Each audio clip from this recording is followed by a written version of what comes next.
There was a good question that was asking about like preventing a bear market. And I think there is a potential here. But we've got new capital on the scene for Bitcoin. We've got ETF availability. So the fact that you've got a different buyer that can buy the ETF. And also you have MicroStrategy with the ability to leverage capital markets.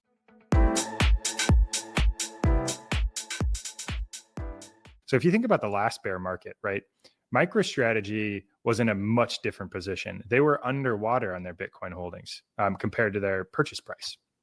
Now, fast forward to, let's say 2026, 2027, and let's say they're in a significantly, like very strong financial position.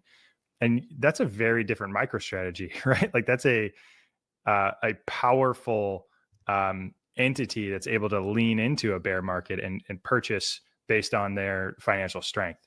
So I could foresee a situation where if you manage the net asset value, you manage your ATM appropriately, you manage your convertible debt appropriately, you've got long-term covenants on your convertible debt, all of a sudden you have a company buying billions of dollars of Bitcoin in a bear market that didn't exist in previous bear markets, and it's very transparent and the rest of the market knows it. We may not see the same bear markets drawdowns that we've seen in the past. So if you're waiting to buy MicroStrategy in a drawdown, there's max pain is that there is no drawdown. And that is yes, but that's a possibility, and we will always see volatility, right? Bitcoin will be volatile because it is a finite asset, and everything's traded at the margin. But in terms of total drawdown, the future could look a lot different. Yeah, in terms like these.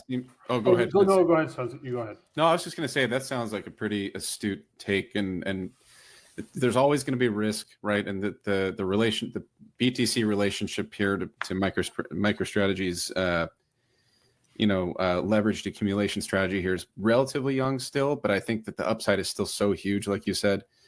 Not financial advice at all, but somebody in my position might take more of a DCA type of strategy, if not go a little bit harder, because I think we still have a long ways to go if you look at where we are with the Bitcoin cycle itself. So I can see a little bit of both sides. So maybe taking a measured approach, but getting in somehow, I would definitely agree with.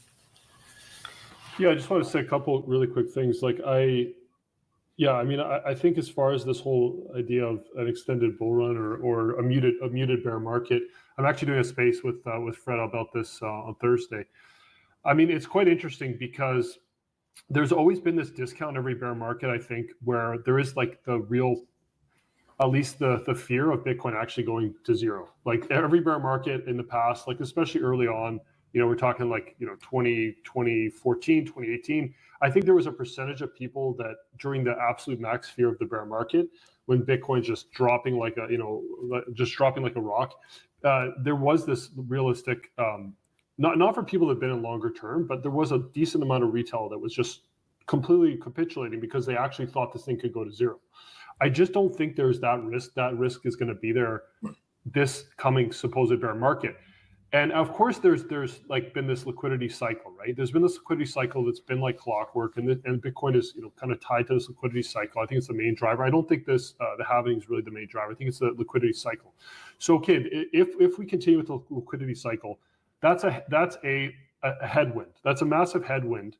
The question is, are there going to be enough combined tailwinds to mute the bear market or change the pattern that we've seen? We've seen this very, very cyclical 4-year pattern.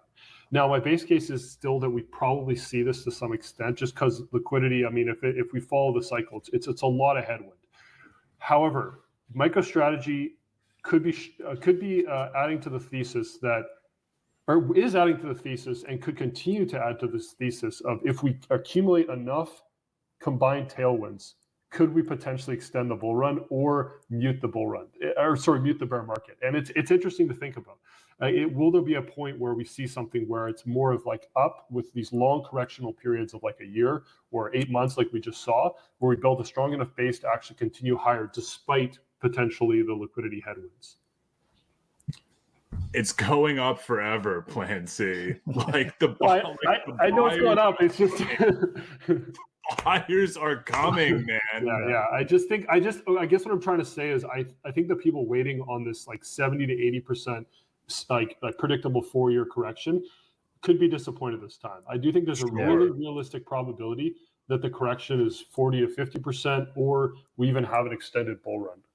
I think it is possible. I'm not ruling it out as a possibility. I think everyone is thinking, okay, like Bitcoin's so predictable. It's 4 years. We dropped 70, 80%. Okay, I'm just going to buy back in next bear market. I missed the boat this bull run.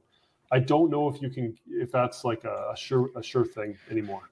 Yeah, I mean, part of this comes down to also money supply and inflation, right? If we get into 26 and 27 and inflation is an issue again, flight to quality and inflation-proof assets will be much more at the forefront of people's thinking as opposed to, at the back end.